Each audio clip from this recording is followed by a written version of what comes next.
Topic start करते हैं। Last class में हमने करा था इलेक्ट्रॉनिक कॉन्फ़िगरेशन, तो आज इलेक्ट्रॉनिक कॉन्फ़िगरेशन पे बेस्ड ही टॉपिक है आज का आपका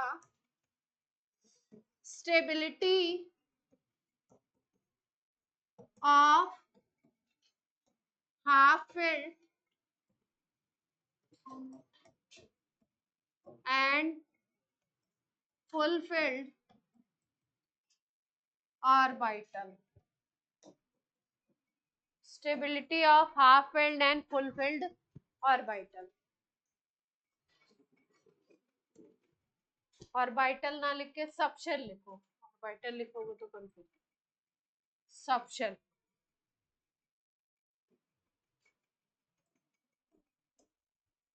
जैसे हमने क्रोमियम का कॉन्फ़िगरेशन किया, तो क्रोमियम के कॉन्फ़िगरेशन में हमने देखा एटॉमिक नंबर 24 था। तो अगर हम लोग रूल से करते, जैसा रूल चल रहा था, तो 1s2 2s2 2p6 3s2 3p6 4s2 और 3d4 आना चाहिए, है ना। ये आना चाहिए था लेकिन ये नहीं आया।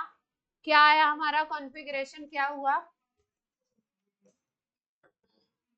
कॉन्फ़िगरेशन है हमारा 1s2 2s2 2p6 3s2 3p6 4s1 और 3d5। ये अपना राइट कॉन्फ़िगरेशन है, 4s1 एंड 3d5।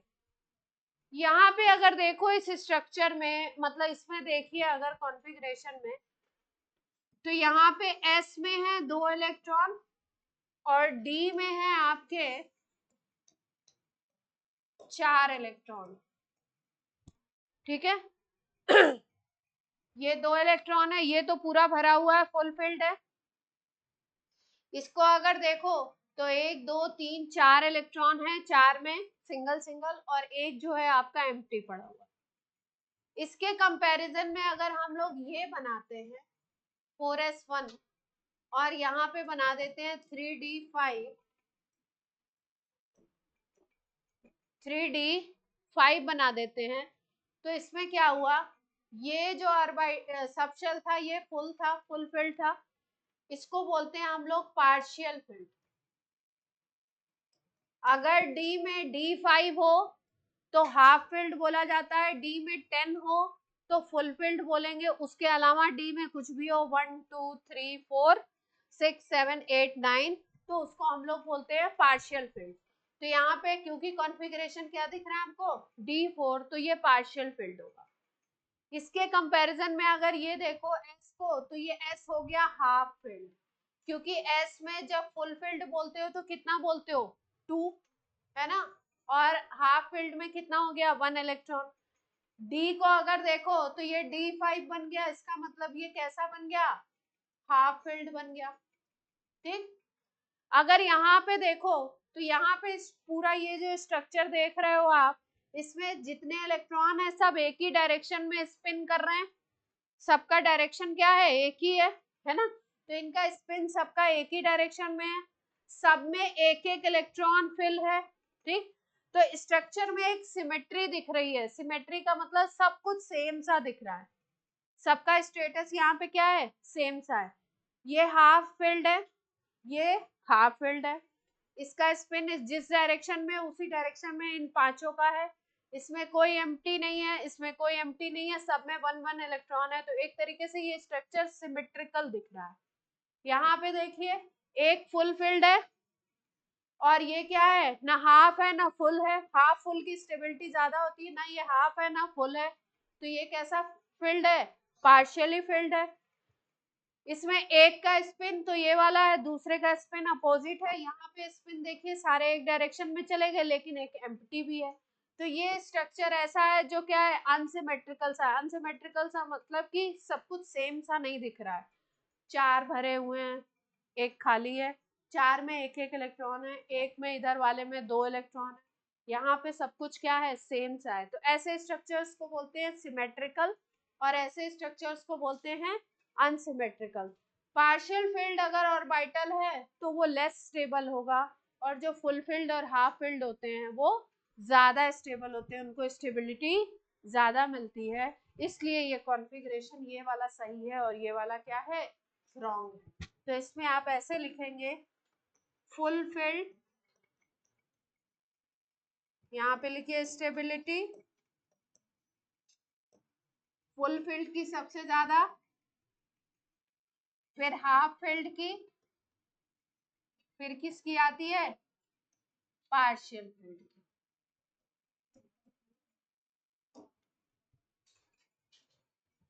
यहाँ पे D4 को लिखिए अनसिमेट्रिकल, D4 को क्या लिख दें, अनसिमेट्रिकल,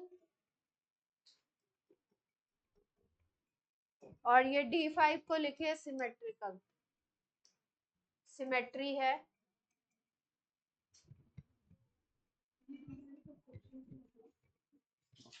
रीजन है ना एक्सेप्शन का।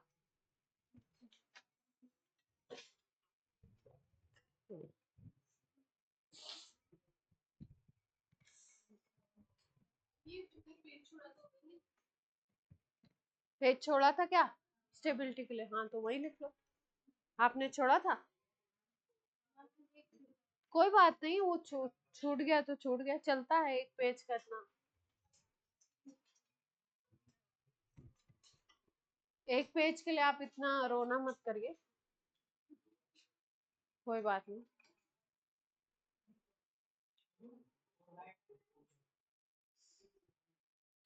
हाँ वो तो कराना है, वो तो अभी क्वेश्चंस आएंगे ना, तो कुछ पॉइंट्स आएंगे ऑर्बिटल से रिलेटेड, वो करा।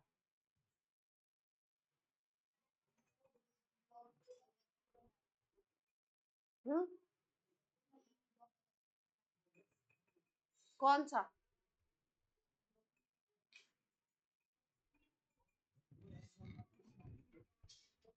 क्या, ये ऐसा क्यों,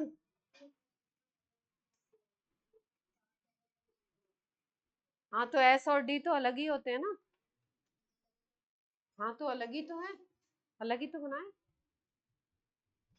मिला के नहीं बनाना है, कॉमा क्यों लगाया बीच में लिखते वक्त, अलग है।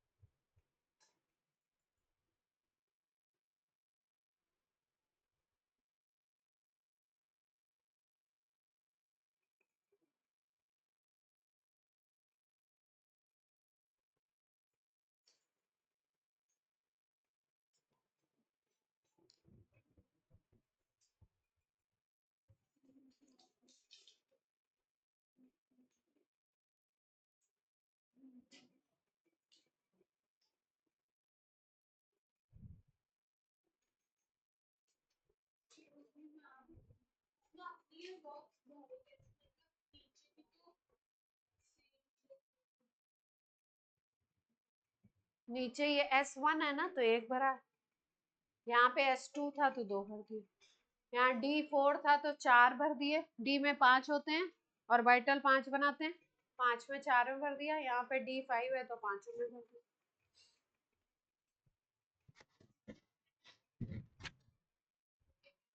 ठीक है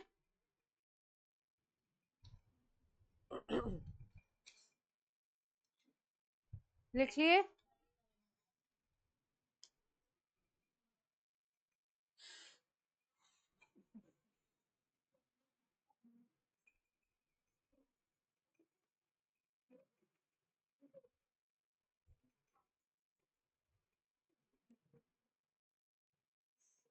जल्दी करो, एक रीजन और है इसका,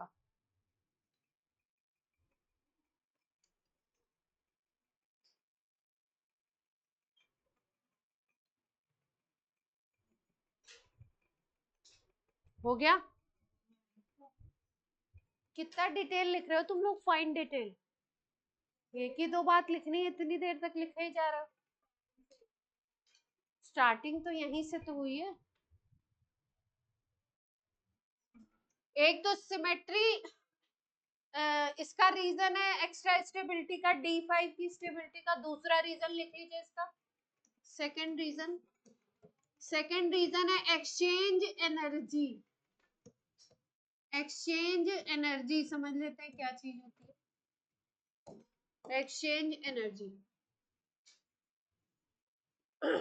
देखो केमिस्ट्री में कहीं पे भी आप कोई स्ट्रक्चर कुछ भी पढ़ रहे हो तो जिस सिस्टम की एनर्जी कम होती है उसकी स्टेबिलिटी ज्यादा होती है। सिस्टम की एनर्जी और स्टेबिलिटी क्या होते हैं, एक दूसरे के इनवर्सली प्रोपोर्शनल। जिस सिस्टम की एनर्जी ज्यादा होगी वो कम स्टेबल होगा, है ना, और जिसकी एनर्जी कम होगी वो क्या होगा, स्टेबल पड़ा रहेगा, स्टेबल रहेगा। अब एक्सचेंज एनर्जी का क्या मतलब पहले समझ लीजिए तब लिखिएगा, जल्दी जल्दी लिखने की जरूरत नहीं। जैसे मान लीजिए D4 कॉन्फ़िगरेशन है ना, तो D4 में एक्सचेंज एनर्जी है क्या समझिए, ये 4 इलेक्ट्रॉन है। एक्सचेंज का मतलब है अपने से आगे वाले इलेक्ट्रॉन से एक्सचेंज करना। जैसे इसको अगर फर्स्ट इलेक्ट्रॉन नाम दे दो, इसको सेकंड नाम दे दो, इसको थर्ड, इसको फोर्थ नाम दे दिया हमने, तो फर्स्ट इलेक्ट्रॉन को अगर एक्सचेंज करना है तो फर्स्ट कैसे एक्सचेंज करेगा, सेकंड से कर सकता है। एक्सचेंज का मतलब ये यहाँ आ जाए, ये यहाँ, फिर फर्स्ट आपका थर्ड से कर सकता है और फर्स्ट आपका कर सकता है फोर्थ से। यानी कि फर्स्ट के पास ऑप्शन क्या क्या हो गए, फर्स्ट के एक्सचेंज हम लोग कितने देख सकते हैं, 3 एक्सचेंज कर सकता है ये। सेकंड से अदला बदली हो सकती है, थर्ड से हो सकता है एक्सचेंज, फोर्थ से हो सकता है। ठीक, आप सेकंड से अगर देखो, सेकंड वाले को देखो, तो सेकंड वाला 1 से तो इसी पे कंसीडर हो गया भाई, 1 और 2 के बीच में हो गया, तो यानी कि 1 सेकंड का 1 से तो काउंट करना नहीं है, हो चुका, पहले ही काउंट कर लिया हमने। अब सेकंड का किसके किसके साथ हो सकता है, सेकंड का हो सकता है आपका एक्सचेंज, सेकंड के एक्सचेंज की अगर बात करो तो सेकंड का एक्सचेंज थर्ड के साथ हो सकता है और सेकंड का एक्सचेंज फोर्थ के साथ हो सकता है। यानी कि सेकंड वाले के लिए अगर एक्सचेंज देखो तो 2 एक्सचेंज हो गए। ठीक, सेकंड वाला एक्सचेंज फर्स्ट से भी करेगा, लेकिन ये वाला हम लोग पहले ही काउंट कर चुके हैं, 1 और 2 के बीच का हो चुका। अब आप बात कर लो किसकी, थर्ड की बात कर लो। थर्ड कैसे एक्सचेंज कर सकता है, 4 के साथ एक्सचेंज कर सकता है। यानी कि थर्ड वाले इलेक्ट्रॉन की अगर बात करो तो उसके पास कितने एक्सचेंज है, 1 एक्सचेंज है। तो अगर यहाँ पे टोटल एक्सचेंज हम देखें तो कितने हो सकते हैं, 3 + 2 + 1, यानी कि हो गए आपके 6 एक्सचेंज। जितना ये एक्सचेंज होता है इलेक्ट्रॉन का, जितना इलेक्ट्रॉन को एक्सचेंज करने का स्पेस मिलता है उतनी ज्यादा जो होती है वो एनर्जी रिलीज होती है। एक्सचेंज में क्या होगा,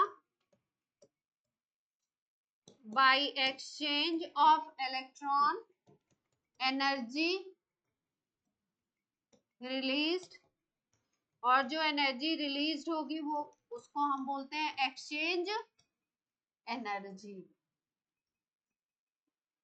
जिसमें जितने ज्यादा एक्सचेंज होंगे, मान लो किसी में 6 एक्सचेंज हो रहे हैं, किसी में 10 एक्सचेंज हो रहा है, तो जिसमें जितना ज्यादा एक्सचेंज होगा उतनी ज्यादा एनर्जी सिस्टम से बाहर निकलेगी, एक्सचेंज एनर्जी उतनी ज्यादा होगी, है ना। तो सिस्टम से जब एनर्जी बाहर निकलेगी तो सिस्टम के पास, मान लो पहले सिस्टम के पास 100 जूल की एनर्जी थी, अब उसने 10 एक्सचेंज कर लिया और 10 एक्सचेंज में उसने 50 जूल एनर्जी लॉस कर दी, तो अब उसके पास 50 जूल एनर्जी बचेगी। अब मान लो वही सिस्टम है, अगर वो 5 एक्सचेंज करता है ना, और वो 25 लॉस करता है तो 75 बचेगा उसके पास।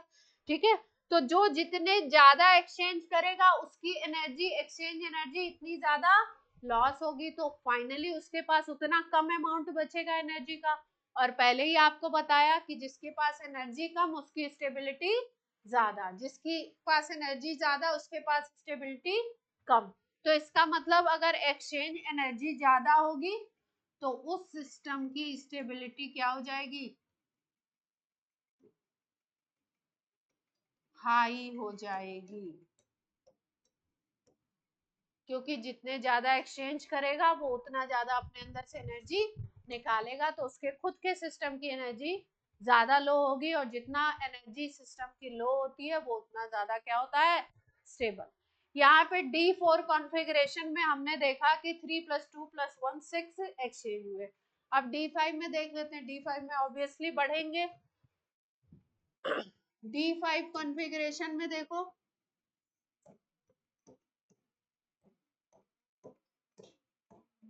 D5 में पहला आपका ये first second third fourth fifth, तो पहले इलेक्ट्रॉन दूसरे से होगा, तीसरे से होगा, चौथे से होगा और पांचवे से होगा, तो 4 एक्सचेंज तो पहले ही मिल गए।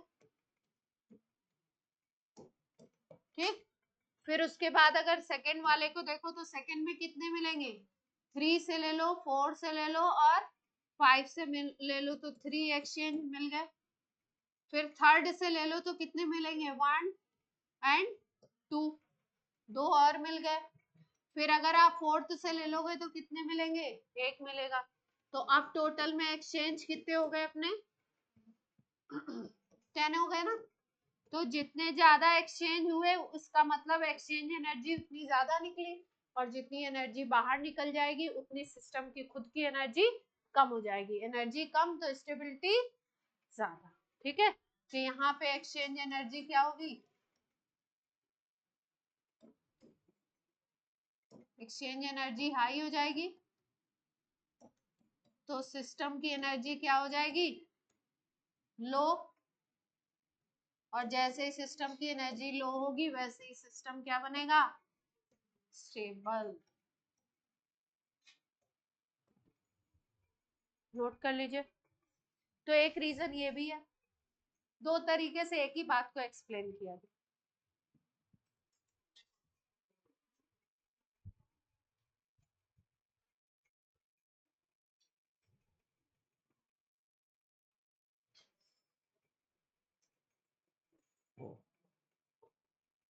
नोट हो गया।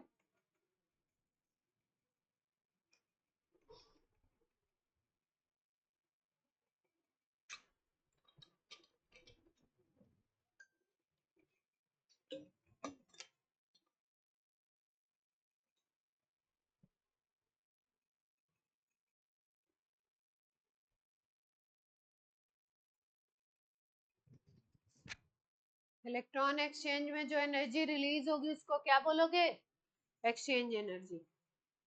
जहां एक्सचेंज एनर्जी ज्यादा निकलेगी वहां पे सिस्टम की एनर्जी उतनी ज्यादा कम हो जाएगी। मतलब आपको याद रखना है, स्टेबल सिस्टम वो होगा जहां पे जितने ज्यादा एक्सचेंज होंगे।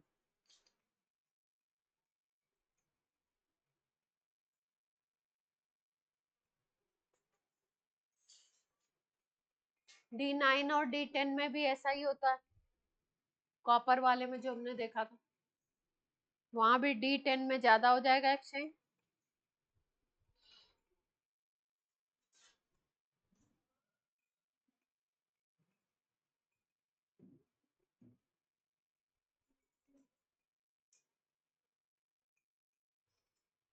हो गया ऑनलाइन, ऑनलाइन ऑफलाइन हो जाए तो बोल दीजिए।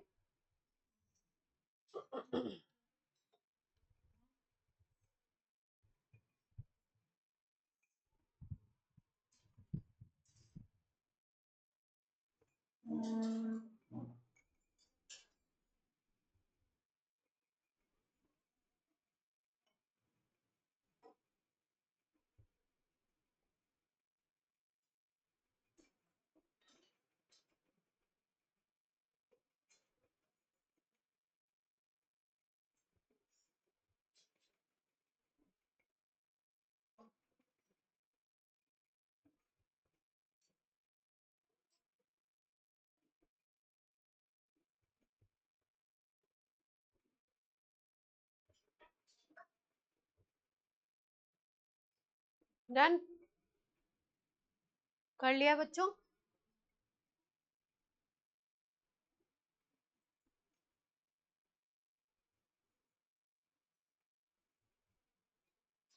हो गया अरेंज, अनुज टेबल है।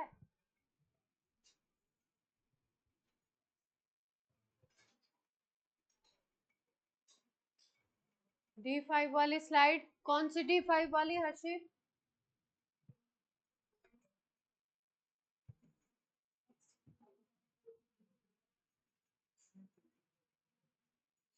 ये वाली?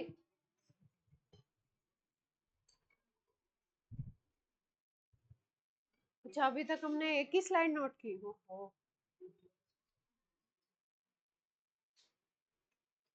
D5 वाली कर लो फटाफट।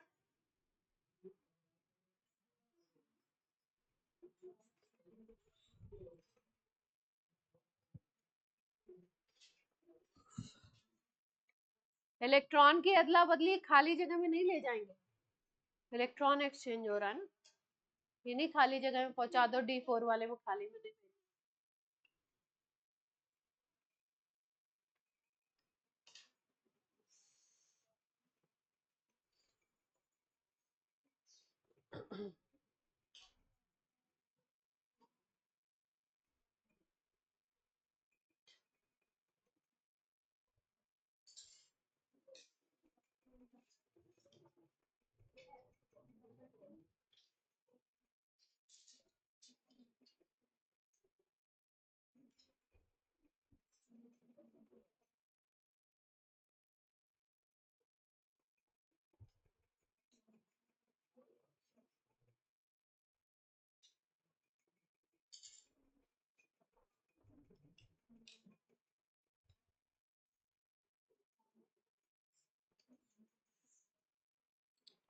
हो गया?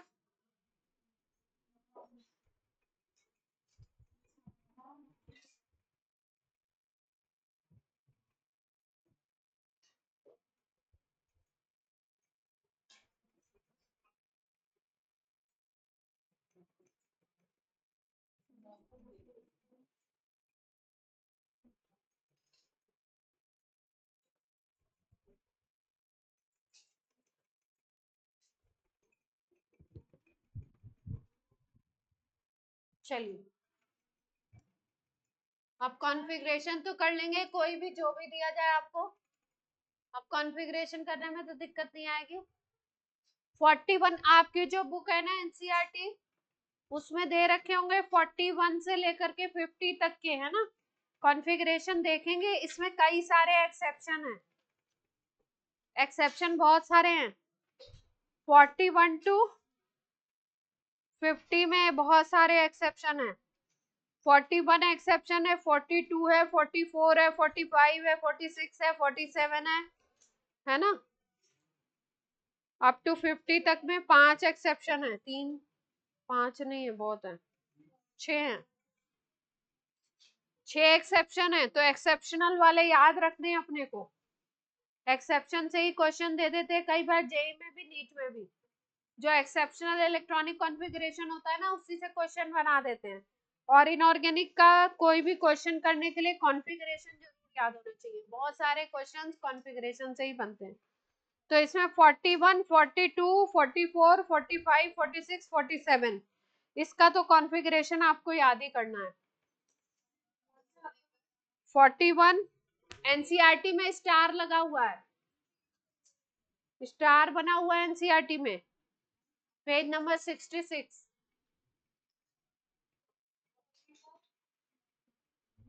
41, 42, 44, 45, 46, 47, इसका याद करना है कॉन्फ़िगरेशन, मतलब लिख के देख लेना है। स्टार लगा हुआ है इसमें, जहां आपका दिया हुआ है ना 66 पेज नंबर, याद कर लेना। इसके इससे क्वेश्चन बनते हैं, कैसे क्वेश्चन बनते हैं वो मैं सिखाऊंगी।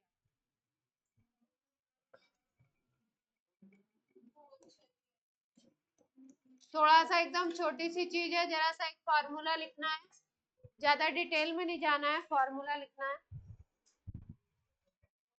हेडिंग डाल लीजिए, रेडियल और स्फेरिकल नोड, रेडियल और स्फेरिकल नोड,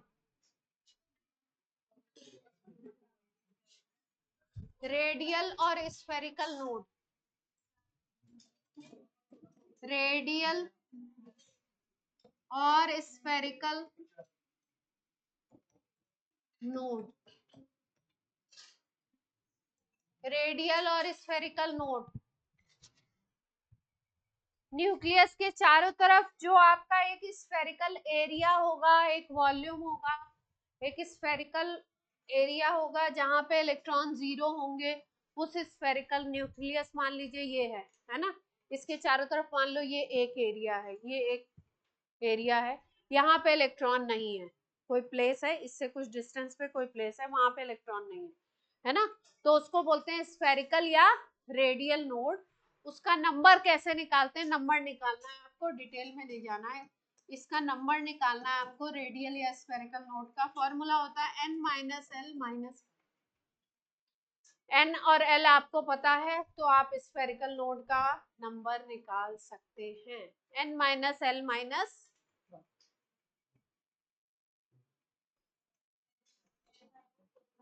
1। स्फेरिकल या रेडियल नोड का नंबर निकालना है तो n minus L minus 1। Node एक और तरीके का होता है, एक रेडियल या स्फेरिकल बोलते हैं, एक और है, हाँ नोड का मतलब है जहां पे इलेक्ट्रॉन की प्रोबेबिलिटी 0 है ना, और एक उसी का टाइप है रेडियल या स्फेरिकल नोड, उसका नंबर निकालने को आता है कभी कभी n minus L minus 1। n और l की वैल्यू आपको पता होगी, आपको क्या निकालना होगा, नंबर, तो आप निकाल लेंगे आराम से। n और l की वैल्यू अगर 0 होगी तो क्या आएगा स्फेरिकल नोड, n और l दोनों की वैल्यू अगर 0 है तो क्या आ जाएगा स्फेरिकल नोड का नंबर, -1 आएगा।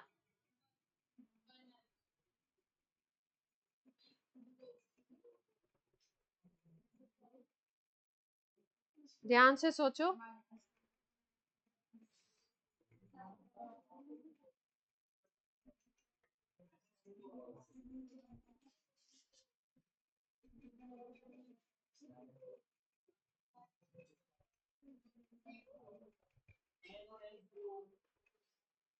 n और l 0 है तो -1 आ रही है ना, तो -1 कोई पोजीशन नहीं होती, n और l दोनों 0 में नोड मिलेगा ही नहीं। n अगर 1 है और l अगर 0 है तब, n अगर 1 है l अगर 0 है, कौन सा ऑर्बिटल होगा, और सबशेल कौन सा लिख सकते हो, सबशेल लिखना सिखाया हुआ है आपको, सबशेल कौन सा होगा, 1s, एस एस नहीं बोलेंगे, ये n है 1, ये क्या हो गया 0, तो 1s सबशेल हो गया। 1s सबशेल में अगर हम बोले स्फेरिकल नोड का नंबर तो क्या आ जाएगा, 1 माइनस 0 माइनस 1, तो कितनी आ गई वैल्यू, 0, यानी 1s जो आपका सबशेल है उसमें नो स्फेरिकल नोड, इसमें स्फेरिकल नोड एब्सेंट होता है, ठीक है। अगर n की वैल्यू कर दो 2 और l की वैल्यू कर दो 0, तब कौन सा सबशेल हो जाएगा, ये 2s बन जाएगा, और 2s में अगर निकालना है रेडियल नोड का नंबर कितने होंगे तो बता दो, कितने होंगे, 2 माइनस 0 माइनस 1, कितना आ गया 1, यानी कि 2s जो सबशेल होगा उसमें रेडियल नोड कितने बनेंगे, एक ऐसा स्फेरिकल एरिया होगा न्यूक्लियस के चारों तरफ जहां इलेक्ट्रॉन की प्रोबेबिलिटी क्या होगी 0, लेकिन 1s में ऐसा कोई एरिया, स्फेरिकल कोई एरिया प्रेजेंट नहीं होगा। 1s में 0 आ रहा था ना,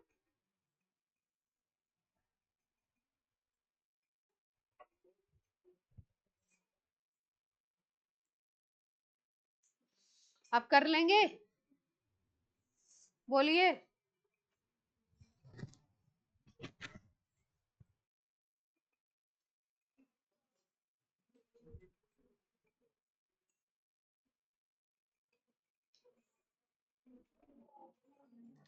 बोलो बच्चों, कोई भी ऑर्बिटल दे दें तो कर लेंगे, कितने रेडियल नोड हैं, चलिए बताइए। 2p में कितने रेडियल नोड होंगे? रेडियल नोड का नंबर कितना होगा 2p में? निकाल के बताइए। 2p का मतलब क्या हो गया? n इज इक्वल टू 2 और p का मतलब क्या होता है? l is equal to 1। तो रेडियल नोड निकाल लो, कितने आ जाएंगे?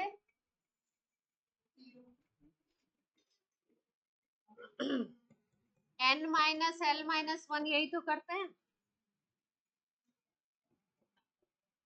0 आ गया है ना।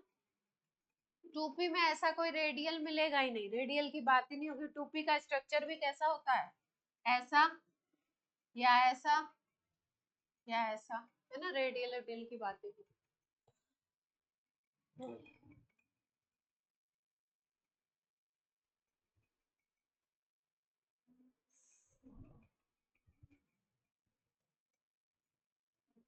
Total number of node, total कितने नोड होते हैं? फॉर्मूला लिख लीजिए, फॉर्मूला से ही अपने सवाल निकल जाएंगे। Total number of node n minus 1, n minus 1। ये रेडियल या स्फेरिकल थे, टोटल है n माइनस 1। एक तीसरा टाइप होता है, बोलते हैं, दूसरा टाइप होता है, बोलते हैं एंगुलर नोड। क्या बोलते हैं? Angular node. तो एंगुलर नोड कितना आ जाएगा अगर निकालना चाहें हम लोग? तो टोटल माइनस रेडियल कर सकते हैं। क्यों बच्चों? तो एंगुलर का फॉर्मूला बना सकते हैं हम लोग। टोटल कितना है? n माइनस 1 और रेडियल कितना था? n minus l minus 1। तो यहाँ n माइनस 1 था, ये माइनस n बन जाएगा, ये प्लस l बन जाएगा और ये कितना बनेगा? प्लस 1। तो n भी कट जाएगा और माइनस 1 और प्लस 1 भी कट जाएगा। तो एंगुलर नोड कितने आ जाएंगे? l। एंगुलर नोड किसके बराबर हो जाएंगे? अजीमुथल क्वांटम नंबर के बराबर। तो मोटी मोटी बात याद रखिए, total number of node n minus 1, angular node l, और रेडियल या spherical node n minus l minus 1। ठीक है। टोटल में n माइनस 1, एंगुलर में l और स्फेरिकल में n माइनस l माइनस 1। 1 भी ले लीजिए, l भी ले लीजिए।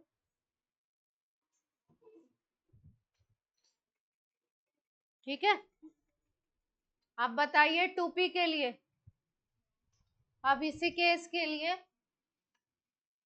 2p के लिए आपको बताना है टोटल नोड। 2p के लिए बताना है आपको एंगुलर नोड कितने होंगे, और 2p के लिए बताना है आपको रेडियल नोड कितने होंगे। चलिए बताइए।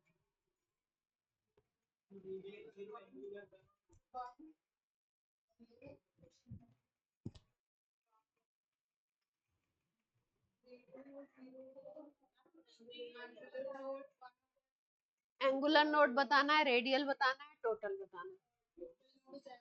अक्षिता क्वेश्चन करो, कहाँ ध्यान है?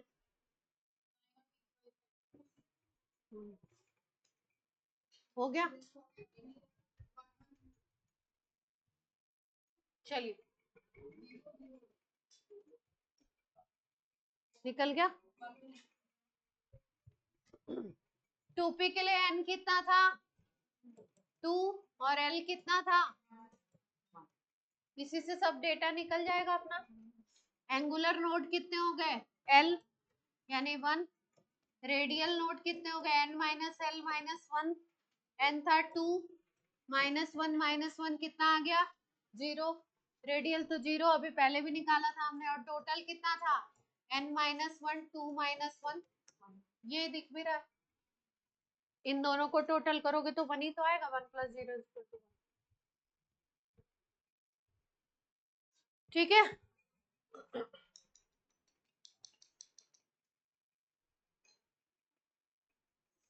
चलिए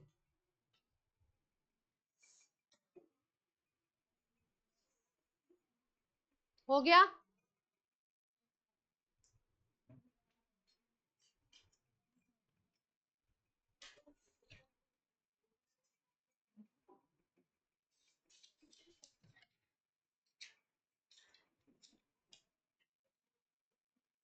हमने वेव इक्वेशन तो दी नहीं, वेव इक्वेशन कहाँ देनी चाहिए थी, दी नहीं।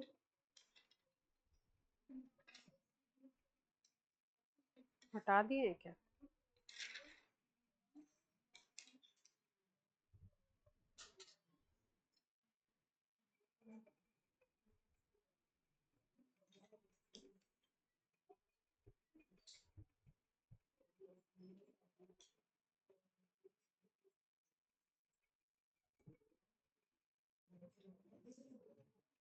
देखो ध्यान से देखो बच्चों, जैसे हमने 1s की बात करी, 2s की बात कर लो और 3s की बात कर लो, ठीक है।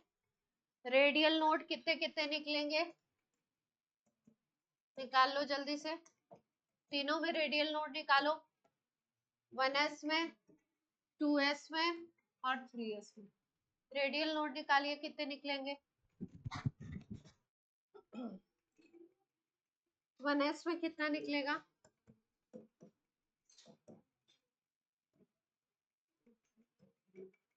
1s में 0 यानी है नहीं, 2s में कितना आएगा,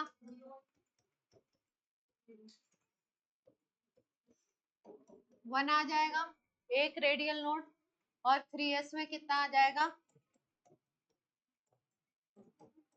2 रेडियल नोड आ जाएंगे, है ना। तो स्ट्रक्चर कैसे बनाते हैं, थोड़ा सा स्ट्रक्चर समझ लो ध्यान से। मान लो ये न्यूक्लियस है, 1s बनाना है हमें, तो 1s का डायग्राम कैसा दिखेगा, ये न्यूक्लियस है, इसके चारों तरफ इलेक्ट्रॉन दिखाई देंगे, इलेक्ट्रॉन क्लाउड दिखा दिया आपने, ठीक है। डॉट डॉट दिखाना है, मेरा लाइन ऐसे बन गया, डॉट डॉट ऐसे दिखाना। ये 1s है, बीच में है न्यूक्लियस, यहाँ पे मान लो न्यूक्लियस है, और ये 1s का इलेक्ट्रॉन क्लाउड है। इसमें कोई बीच में ऐसा स्फेरिकल सरफेस है ही नहीं जहां पे इलेक्ट्रॉन क्लाउड हमने 0 किया। अब जैसे 2s आपको दिखाना है, तो 2s कैसे दिखाओगे, देखो एक स्फेरिकल नोड बनाना है, तो आप ये रहा न्यूक्लियस, और न्यूक्लियस के चारों तरफ इलेक्ट्रॉन क्लाउड बना दीजिए,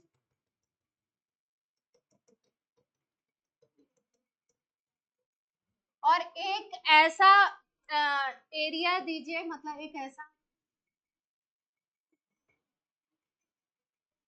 क्लियर कट स्फेरिकल सरफेस बीच में बनेगा जहां पे इलेक्ट्रॉन क्लाउड क्या होंगे, 0 होंगे, मतलब वहां पे नहीं है।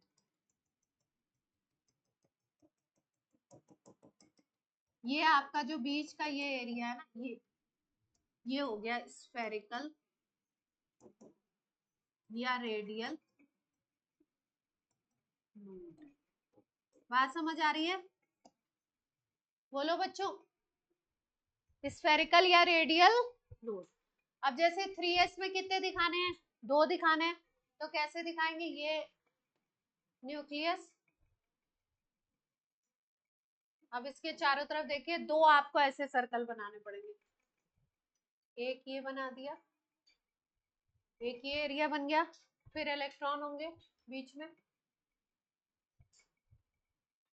फिर एक और स्फेरिकल सरफेस बना लोगे, है ना, यहाँ पे इलेक्ट्रॉन भर दो,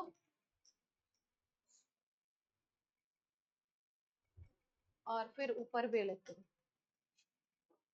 बात समझ आ रही है, मोटी मोटी बात, मतलब मेरे से ज्यादा अच्छा बन नहीं रहा है, बुक में तो अच्छा सा बना रहता है ना। तो 2 स्फेरिकल नोड हो गए,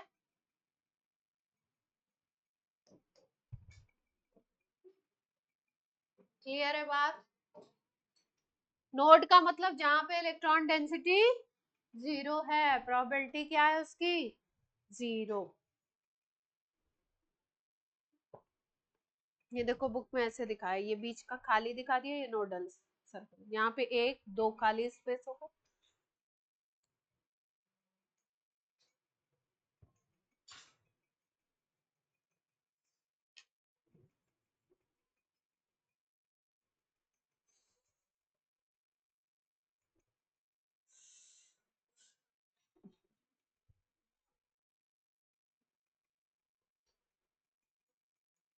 बना लीजिए।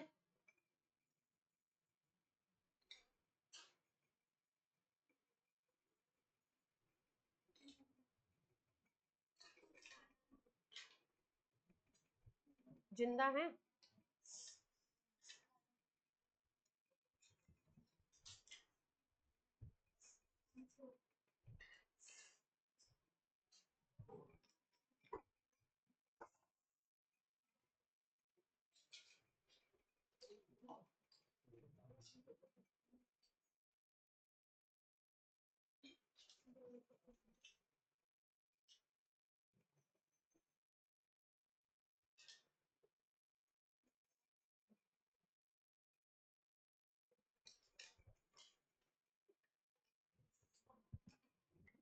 हो गया। अब कुछ ग्राफ पढ़ेंगे हम लोग, थोड़े से पढ़ लेते हैं प्रोबेबिलिटी के। हाँ चैप्टर खत्म हो गया है, थोड़े से ये सब थोड़ा एडवांस की चीजें, चैप्टर खत्म हो गया, चैप्टर में टेंशन ना करें आप।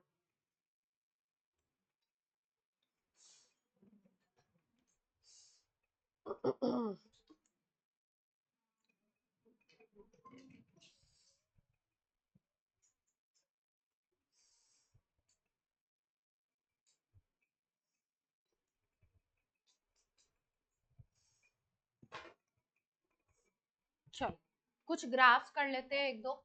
एनसीईआरटी भी दे दो मुझे जरा, एनसीईआरटी में भी देखूं कौन कौन से दिए, उनको तो जरूरी करवा देंगे।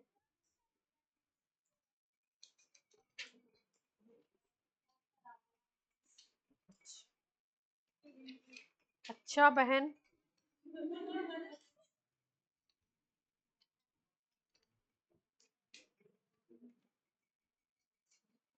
हैं इसमें तो दिया ही नहीं है, कहाँ गया?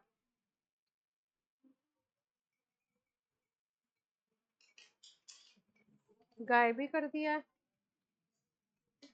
पहले तो था।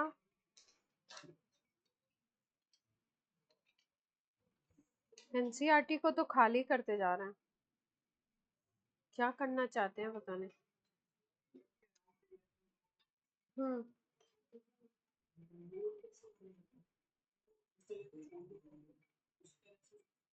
क्या कह रहे हैं? किसके? न्यूक्लियस के राउंड, हाँ।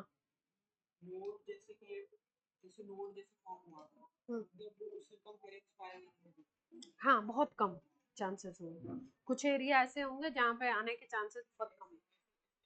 हाँ ऐसा नहीं है कि उसमें जाएगा ही नहीं, प्रोबेबिलिटी बहुत कम होगी। 10 to 0 लेते हैं, लिखवा दिया 0, बट ऐसा नहीं है।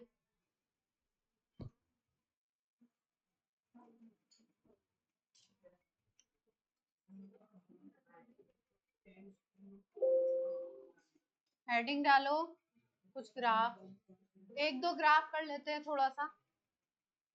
एनसीईआरटी में पहले थे, अब उड़ा दिया है, क्यों उड़ाया पता नहीं। ठीक है,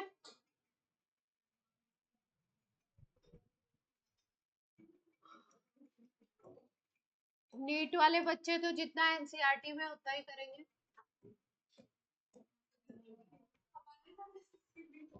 है ना? बाकी बच्चे कर सकते हैं।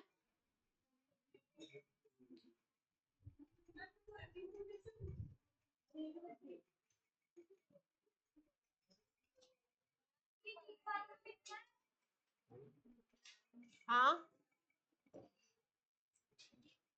आएगा तो नहीं, आएगा तो नहीं।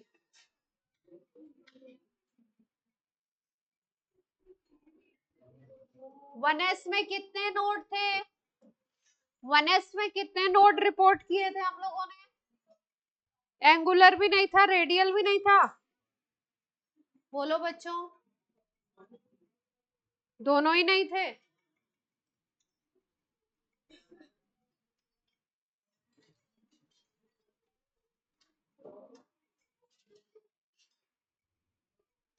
ये जो पॉइंट है, इधर ऊपर प्लस है इधर माइनस है, ये जो पॉइंट है ये बोला जाएगा नोड। ये है 2s के लिए, ये किसके लिए है? 1s के लिए।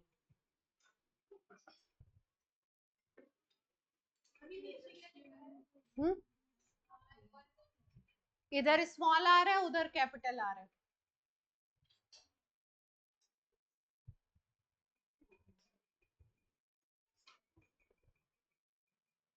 आर है आपका radial wave function,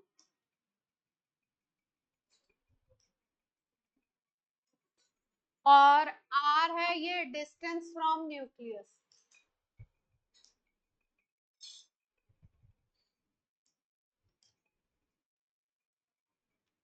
small r है डिस्टेंस फ्रॉम न्यूक्लियस। 2p में कितने नोड थे स्फेरिकल? 2p में कोई नोड था स्फेरिकल वाला? बोलो। एंगुलर 1 था और रेडियल क्या था? 0 था। तो ये रेडियल के हिसाब से खींचा जा रहा है ग्राफ। अगर 2p का खींचोगे तो 2p का ग्राफ कुछ थोड़ा सा अपोजिट आता है इसका।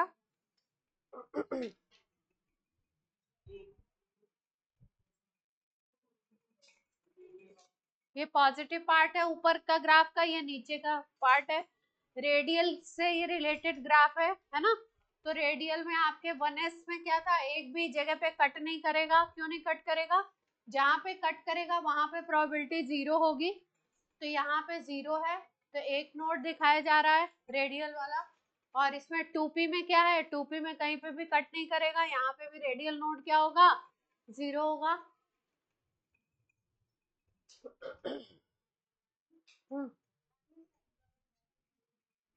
साइड वाला ग्राफ क्या? ये भी रेडियल के हिसाब से खींचा गया है, 2p के लिए है। वो 1s का था, ये 2s का था, ये 2p का था। ऑप्शनल क्वेश्चन में आ सकता है ज्यादा से ज्यादा आपका, है ना? तो ग्राफ याद रखना है बस, बाकी टेंशन वाली कोई बात नहीं है। हाँ, उसकी वजह है ना 2p का शेप, और उसकी और भी चीजें जो जो मैं बता रही हूँ ना आपको, स्क्रूडिंजर वेव इक्वेशन, उस इक्वेशन का वो बेसिकली वो इक्वेशन है पूरी तरीके से मैथमेटिकल। उसमें मैथमेटिकल कई सारे ऑपरेटर लगे हुए हैं, हैमिल्टोनियन ऑपरेटर और एक और है ऑपरेटर। जैसे अपना मैथ्स में प्लस माइनस डिवीजन और सब्सट्रैक्शन होता है ना, उसी तरीके से कुछ ऑपरेटर्स होते हैं मैथ्स में। वो हायर क्लासेस में, मतलब वो अपने सिलेबस में भी नहीं है, इसलिए अपनी क्लास में तो इक्वेशन केवल लिखवा दी जाती है कि ये इक्वेशन है, और उस इक्वेशन से ही ये सारे ग्राफ निकले हैं। उस इक्वेशन के से ही जो 4 क्वांटम नंबर हमने पढ़ी थी ना, वो 4 क्वांटम नंबर निकाली गई है। उसके मैथमेटिकल सॉल्यूशन से वो 4 क्वांटम नंबर निकाली गई, मतलब उसको बहुत इजी करके आपको बता दिया गया ये 4 नंबर्स हैं, है ना? और उसका जो डेरिवेशन है, उसकी जो प्रूविंग है, वो सब अपने क्या है, आउट ऑफ सिलेबस है, अपने काम में नहीं है, इसमें दिया भी नहीं है।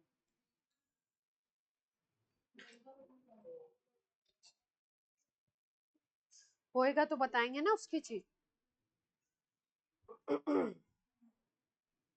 अब देखो ध्यान से एक चीज, यहाँ पे अगर ग्राफ लेते हैं हम लोग, आर का स्क्वायर कर दो और आर, तो आर स्क्वायर को यहाँ बोलते हैं हम लोग रेडियल प्रोबेबिलिटी डेंसिटी। इसको बोलते हैं रेडियल प्रोबेबिलिटी डेंसिटी। ध्यान से समझो, आर आपका था पिछले वाले ग्राफ में, आर की वैल्यू हमने प्लस और माइनस में ली थी, है ना, कहीं पे प्लस भी था कहीं पे माइनस भी था, प्लस माइनस दोनों में भी थी। अगर मान लो कोई वैल्यू है -1, कोई वैल्यू है +1, इस तरीके से वैल्यू है, अगर आप इन वैल्यूज का स्क्वायर ले लो, ये भी आर की वैल्यू है ये भी आर की वैल्यू, अगर इनका स्क्वायर ले लो तो -1 का भी स्क्वायर करोगे तो 1 ही आएगा, पॉजिटिव वैल्यू मिलेगी, और +1 का स्क्वायर करोगे तो +1 तो आएगा ही आएगा, है ना। तो इसका मतलब जब आर स्क्वायर का टर्म आ जाएगा, जब बात करी जाएगी प्रोबेबिलिटी डेंसिटी वर्ड आ जाएगा, तब कहीं पे भी ग्राफ माइनस में नहीं जाना है, क्योंकि सारी चीज आर स्क्वायर होते ही क्या बन जाएगी, पॉजिटिव। तो अब इसका ग्राफ याद रखना, अभी हमने किसका ग्राफ बनाया, आर और स्मॉल आर के बीच में बनाया। अब कैपिटल आर स्क्वायर, जिसको हमने बोला रेडियल प्रोबेबिलिटी डेंसिटी, इसके बीच में, और न्यूक्लियस से इलेक्ट्रॉन की डिस्टेंस कितनी है, आर स्मॉल आर, उसके बीच में ग्राफ खींच रहे हैं। तो जैसा 1s का ग्राफ था सेम टू सेम ऐसा ही ग्राफ यहाँ पे आएगा 1s का। 2p का भी ग्राफ एकदम सेम है, 1s और 2p के ग्राफ एकदम सेम आएंगे। 1s का ग्राफ कैसा था, ऐसा था ना, यहाँ पे पॉजिटिव पार्ट आया था, ये 1s का ग्राफ है। और 2p का कैसा बनाया था हमने, 2p का कैसा था, ऐसे पॉजिटिव पार्ट था, 2p का ग्राफ भी सेम टू सेम आता है।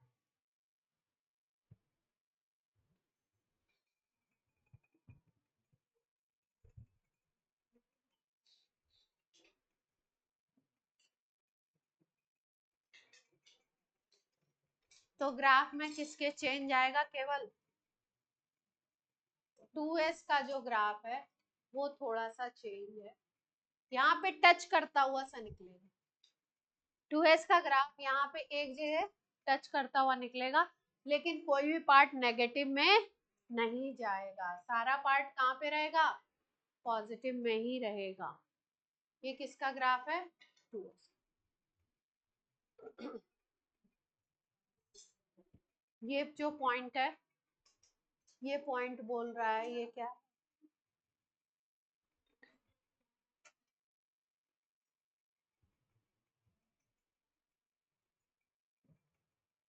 रेडियल प्रोबेबिलिटी डेंसिटी का कर्व आर के साथ, 1s और 2p का जैसा आर के साथ था वैसा ही सेम था, आर स्क्वायर का भी, और यहाँ पे केवल 2s वाले में थोड़ा सा क्या है, कर्व में चेंज है।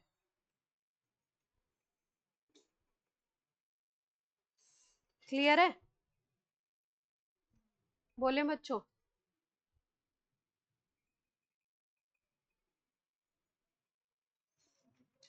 किसकी आवाज आ रही है, अक्षिता, क्या ग्राफ समझना नहीं है, याद करना, सच बात है, जो याद करना है उसकी उसकी जो मैथ्स है वो आपके उसमें नहीं है, कोर्स में नहीं है।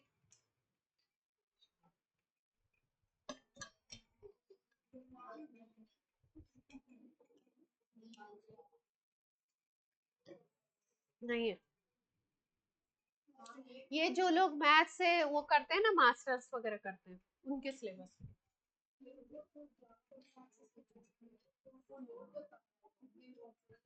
हाँ,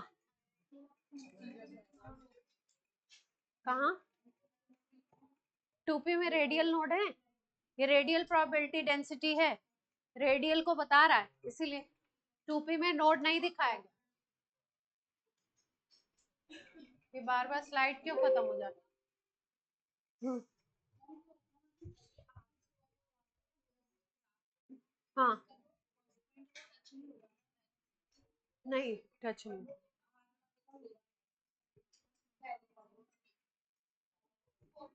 ये वाले का, ये वाले का पॉजिटिव लूप इन्होंने, वैसे इसमें भी टच नहीं होता है, ये दिखा दिया है ग्राफ में, अलग बात है, पर टच नहीं होता है ना।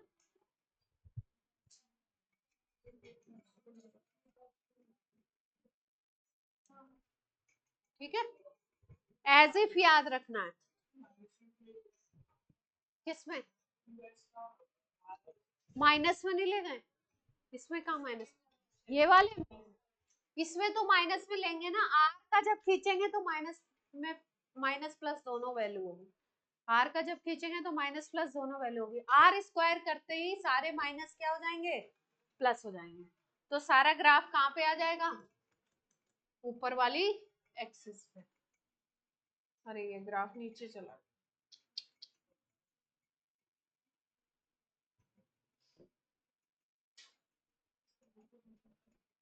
ये बेचारा नीचे चला क्या,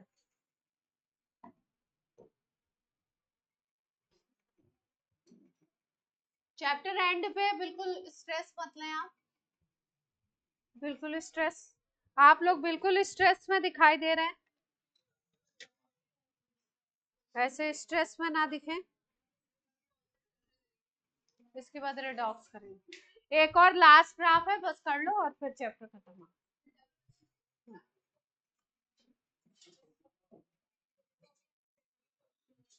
4 पाई आर स्क्वायर और आर के बीच में ग्राफ खींचा जा रहा है,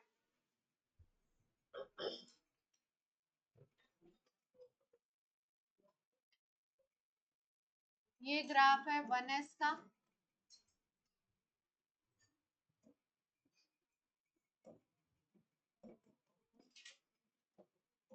अब की बार 4 पाई का टर्म और ले लिया, 4 पाई का टर्म क्यों लिया है बताओ, क्या सोचते हो आप, 4 पाई के टर्म के बारे में क्या सोचते हो,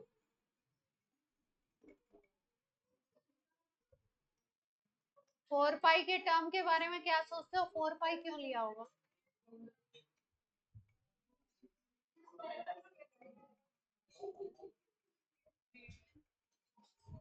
4 पाई का टर्म क्यों आया होगा,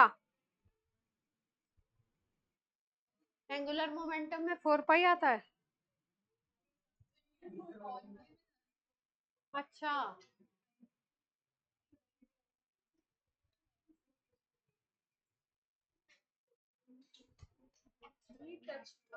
स्फीयर का एरिया जानते हैं, स्फीयर का एरिया कितना होता है,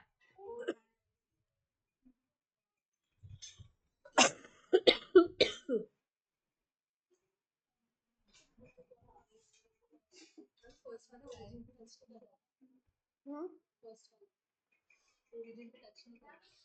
1s का ग्राफ है ना,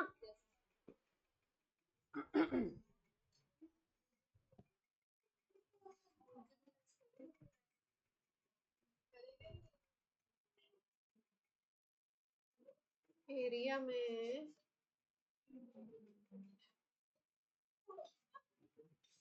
ना टच कराओ, ओरिजिन का मतलब है जीरो न्यूक्लियस,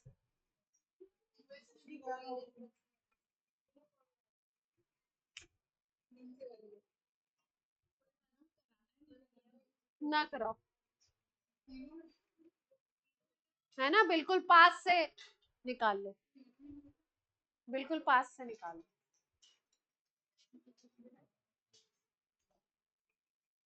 इतना मतलब माइन्यूट ऑब्जर्व ना करें क्योंकि इसमें एक एक चीज का मीनिंग बताया जाए तभी आपको पूरा ग्राफ जो है ना, कैसे डेंसिटी बढ़ रही है कम हो रही है पूरा एक्सप्लेन किया जाए तभी समझ आता है, ऐसे तो वो वाली बात हो गई कि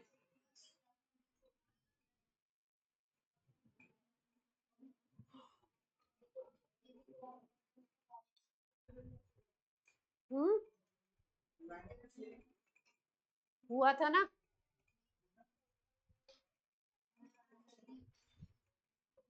क्या न्यूक्लियस के पास मानते हैं कि जीरो है ना, तो अगर टच कर दोगे तो बोलोगे न्यूक्लियस के पास दिखा रहे हैं डेंसिटी, है ना, न्यूक्लियस पे तो होता नहीं है इलेक्ट्रॉन, ओरिजिन तो जीरो जीरो हो गई ना, ये है न्यूक्लियस से डिस्टेंस, है ना, तो ओरिजिन का मतलब क्या हो गया, यहाँ जीरो जीरो पे, तो जीरो जीरो पे नहीं दिखा रहे हो तो बिल्कुल पास से दिखा दो, अब कोई दिखा भी दे तो टेंस टू जीरो मान के बोल सकते हैं भाई की, हाँ इस पे वाई पे टच नहीं करना चाहिए आइडियली, है ना, पास से गुजरना चाहिए, ठीक है, तो ये 3-4 ग्राफ याद रखेंगे, बहुत कम ही आते हैं लेकिन फिर भी ठीक है, कोई टेंशन वाली बात है नहीं। जैसे ये क्वेश्चन दे रखा है, क्वेश्चन से आपको ग्राफ बनाएंगे, अगर ग्राफ से देंगे भी तो नोड वोड दिखाएंगे, किसमें कितने नोड हैं आपको ऑर्बिटल पहचानना होगा, 2s है, 3s है, 2p है, वो तो आप नोड काउंट करके बता ही दोगे, है ना। और ऐसी कुछ खास बात इसमें आती नहीं है। तो चैप्टर में और कोई चीज जो रह गई थी तो आप बोल दो। बीबीआर को रिपीट कराना था ना आपका।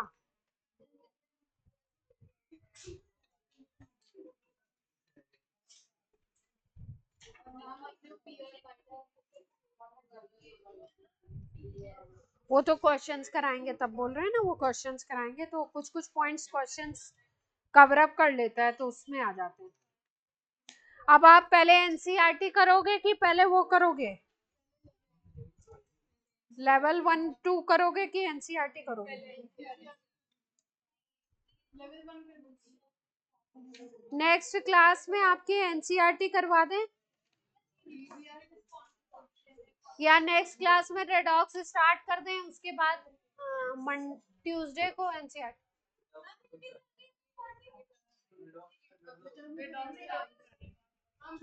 कितने क्वेश्चन है एनसीईआरटी में?